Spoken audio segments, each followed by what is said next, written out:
Grüß euch, Servus und habe die Ehre. Heute nochmal ein Piachtenvideo. Wir waren im Livestream bei den Piachten in Traunstein, war richtig cool. Dann sind wir am nächsten Tag nach Ruppolding gefahren mit Schnee. Es war richtig kalt. Es waren 600 Teilnehmer angesagt. Ich möchte euch hier ein paar Auszüge zeigen. Video vom Piachtenlauf in Ruppolding vor 2 Tagen. Ich möchte euch ein bisschen was dazu auch erklären. Mir ist es immer recht wichtig auf meinem Kanal, dass ich euch die Kultur, wenn ich euch was zeige, auch versucht zu erklären und rüberbringen. Der Jonas hat gefilmt mit der Pocket 3 und ich habe versucht zum Fotografieren, aber nicht nur irgendwelche Fotos, ich wollte sogenannte Mitzieher machen. Für jeden, der sich ein bisschen mit Fotografie beschäftigt, das sind praktisch Aufnahmen mit längerer Belichtungszeit.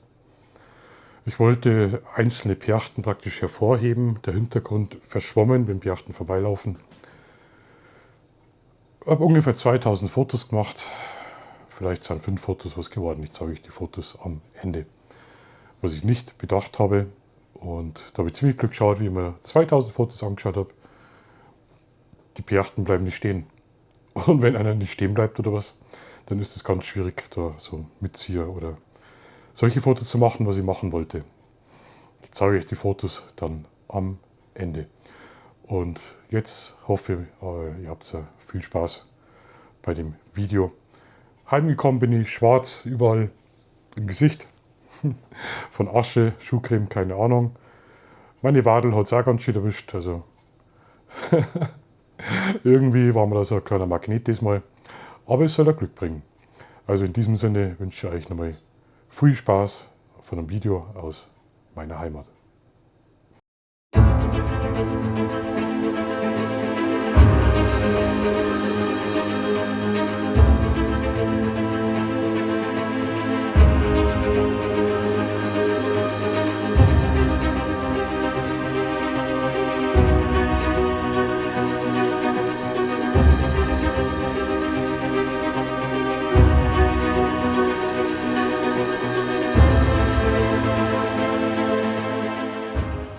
Grüß euch, Servus, habe die Ehre. Gestern Livestream in Traunstein, Krampuslauf. Heute ab nach Ruppolding. Wir sind jetzt in Ruppolding, richtig schön Schnee. Da hinten laufen die Schneekanonen. Heute ist in Ruppolding Piachtenlauf. 20 Minuten haben wir noch, schauen wir, dass wir einen guten Platz finden. Ich filme jetzt das erste Mal mit der Pocket 3. Ja, ich habe die Pocket 3 gekauft. Und warum? Weil bei der Witterung ist die Pocket 2 mittlerweile so schlecht und die Pocket 3 ist vom Licht her so klasse. Aber ich denke jetzt für den Winter, bevor ich mich lang ärgere, Pocket 3.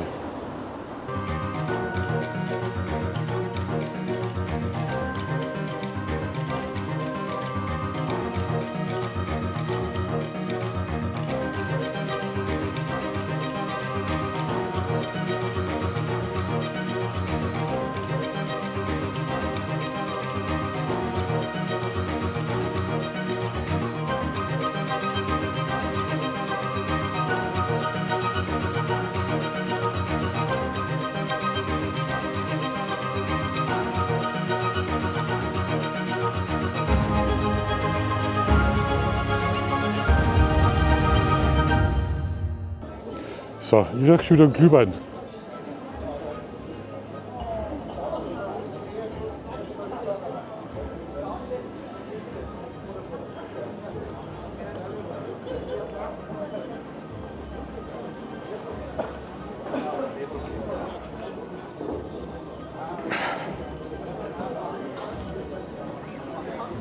So, also unser Platz, oder?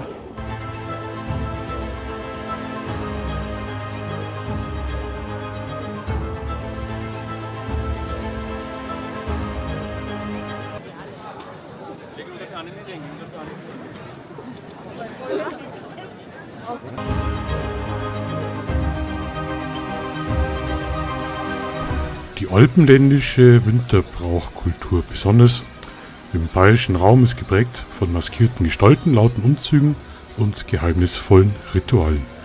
Krampusse und Piachten zählen zu den eindrucksvollsten Figuren dieses überlieferten Kulturerbes. Ihre Geschichte reicht tief in vorchristliche Zeiten und wurde von der Kirche umgestaltet und ist eng mit den sagenumwobenen Rauhnächten und der Vorstellung der wilden Jagd verwoben.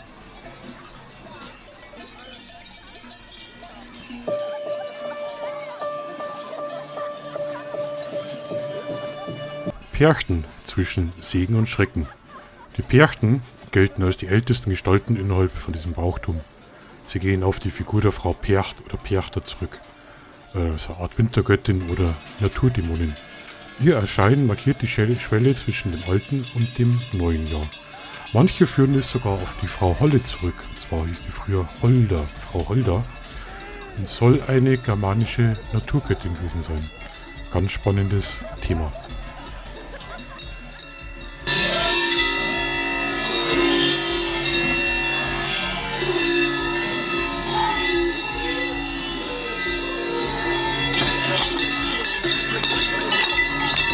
Traditionell unterscheidet man zwischen Schönperchten und die Schirchperchten. Schirch steht für hässlich, kreislig. Die Schönperchten symbolisieren dort die Fruchtbarkeit, Licht und Wohlstand. Die Schirchperchten dagegen, die wilden, furchterregenden Gestalten, die böse Geister vertreiben. Die Perchtenumzüge fanden und finden vor allem in den Rauhnächten statt, jener sagenhaften Zeit zwischen den Jahren.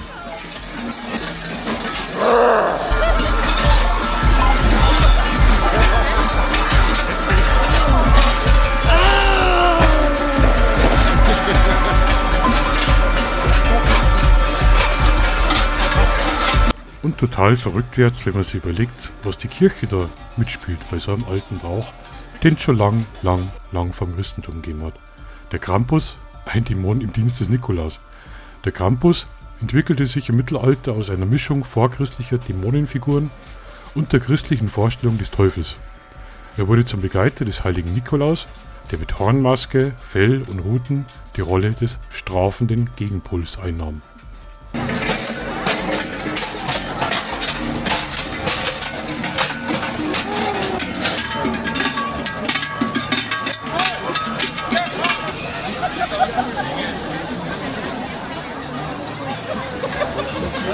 Seine typische Ausstattung: groteske Holzmasken, schwere Ketten, Glocken und Hiebe mit der Rute. Die Rute, ganz wichtig.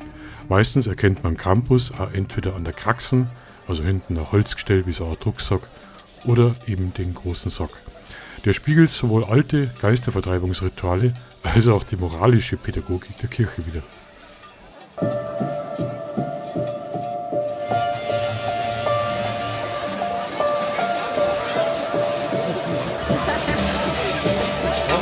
Gibt's Ärger.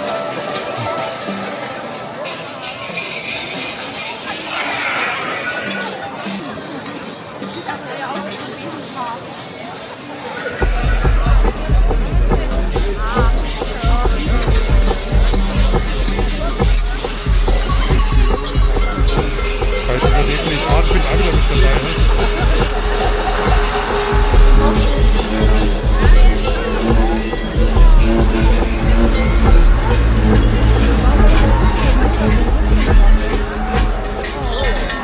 Die Rauhnächte, meist als 12 Nächte zwischen Weihnachten und dem 6. Januar, gelten seit jeher schon als eine Zeit, in der die Grenzen zwischen Menschen- und Geisterwelt durchlässig wird.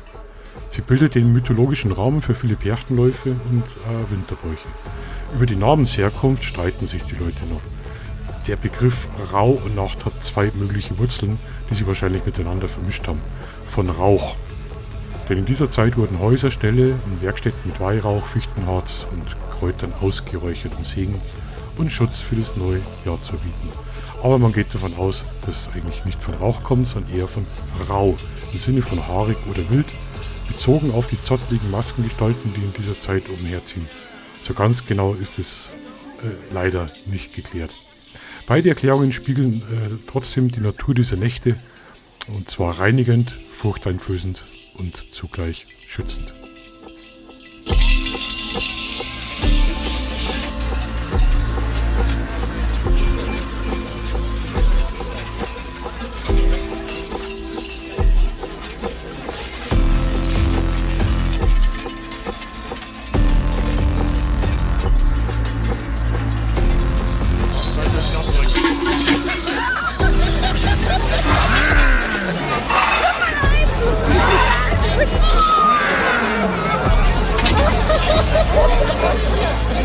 Mit dazu kommt auch die wilde Jagd. Der ein oder andere kennt die vielleicht. Dieser zentraler Bestandteil der Rauhnachtsvorstellung, ein geisterhafter Zug, der in stürmischen Winternächten über den Himmel fegt. In vielen Überlieferungen wird die wilde Jagd von Odin Wotan, später in mancher Regionen auch von Frau Pjacht, das ist die Frau Pjachterwehr, angeführt. Sie galten als Omen für Gefahr, Wandel und das Ziehen der Seelen. Menschen sollten in diesen Nächten vorsichtig sein, keine Wäsche draußen lassen, Türen und Fenster geschlossen halten und sich von Feldern und Wäldern fernhalten. Gerade im Bayerischen Wald gibt es so Traditionen nach wie vor noch, also ich kenne es noch, keine Wäsche draußen aufhängen in den Rauhnächten. Viele Pärchenläufe mit ihrem Lärm, die wilden Masken und dem Umherziehen in Gruppen sind menschliche Nachbildungen und rituale Besänftigungen dieses alten Mythos.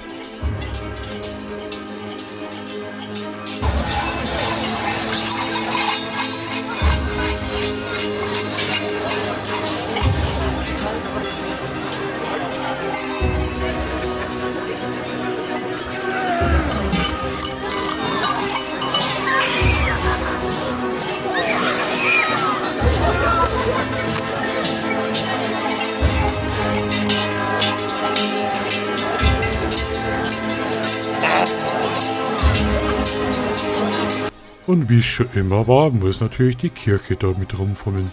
Die Kirchen sah die lauten, ungeordneten Winterbräuche zunächst mit ganz großer Skepsis. Unterdrückung und Verdammung.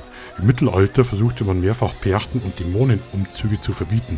Sie galten als natürlich heidnisch, Masken wurden als teuflisch betrachtet, exzessive Feiern widersprachen kirchlicher Ordnung und Moral.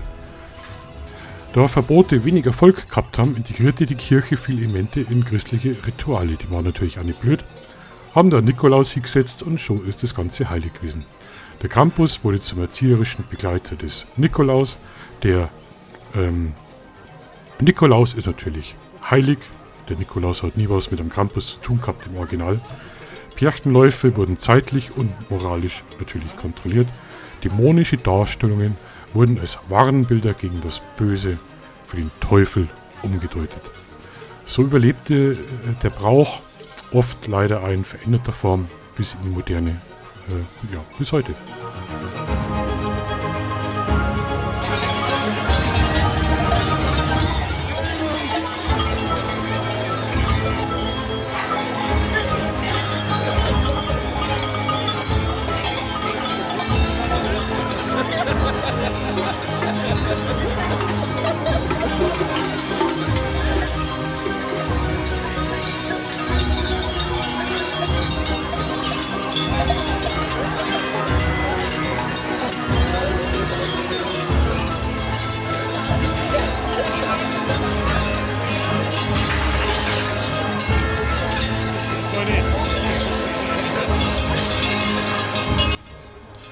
Ritualien und Requisiten, Ruten, Kuhschwänze und der Hexenbesen.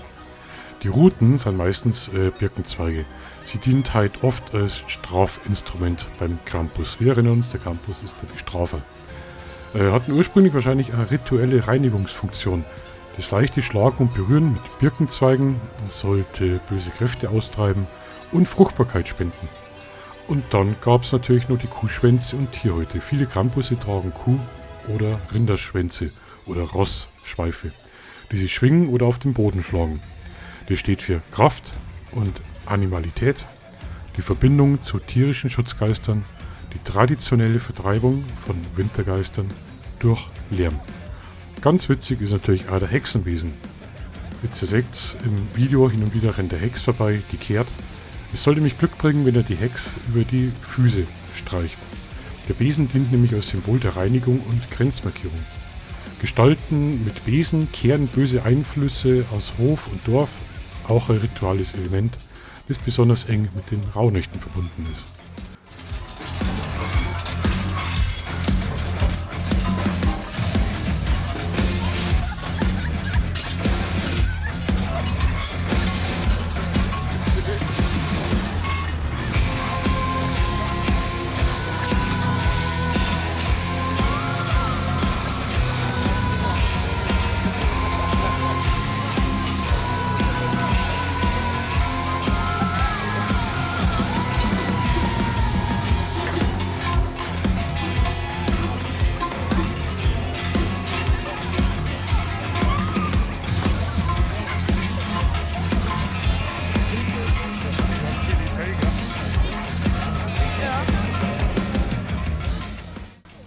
Aber die ganzen Perchten, Krampusse, Rauhnächte, Hexen haben bis in die Gegenwart in meiner Region Funktion und Bedeutung.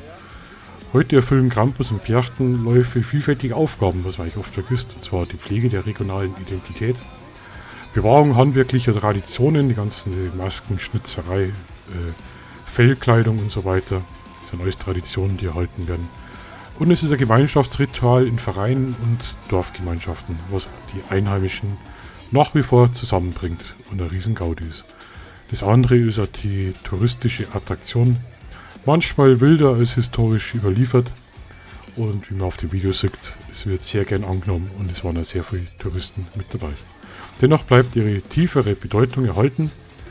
Dazu soll er das Video beitragen, wenn man so Perchten sieht, dass man sich ein bisschen auskennt oder einfach was, warum haben die Bayern oder die Süddeutschen oder die bayerisch Sprechenden, naja, es geht ja runter bis Tirol, warum tragen die in die Rauhnächte komplett durch, ziehen sie Holzmasken auf und rennen da im Pferdeschwanz durch die Gegend.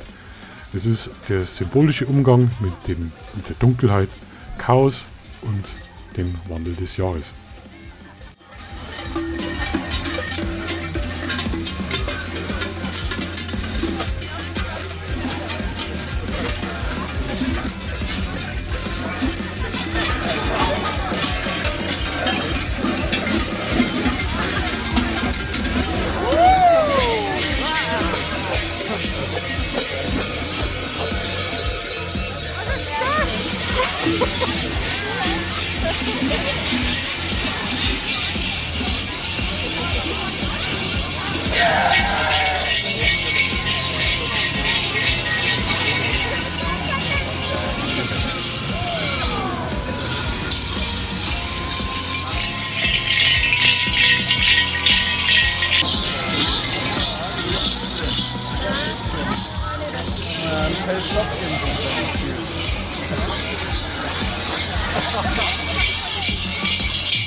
Also, Krampusse, Perchten, Rauhnächte und die wilde Jagd bilden ein komplexes Geflecht aus uralten Mythen, kirchlicher Umformung und immer noch lebendiger Volkskultur. Sie zeigen, wie Menschen seit Jahrhunderten versuchen, das Ungewisse der Winterzeit zu bannen, sich zu schützen und den Übergang in ein neues Jahr rituell zu gestalten. Bis heute ziehen diese Gestalten wild, furchterregend und zeitgleich faszinierend jedes Jahr aufs Neue die Menschen in ihren Bann.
bist du für?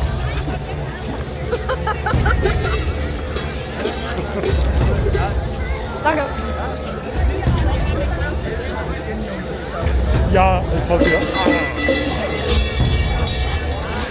Dankeschön. Grüß dich.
Ja, also uns ist viel zu kalt, viel zu kalt. Unsere Finger frieren ab. Der Akku von der Kamera ist leer. War jetzt super schön. Viertel nach 6, 1,5 Stunden haben wir es uns jetzt angeschaut.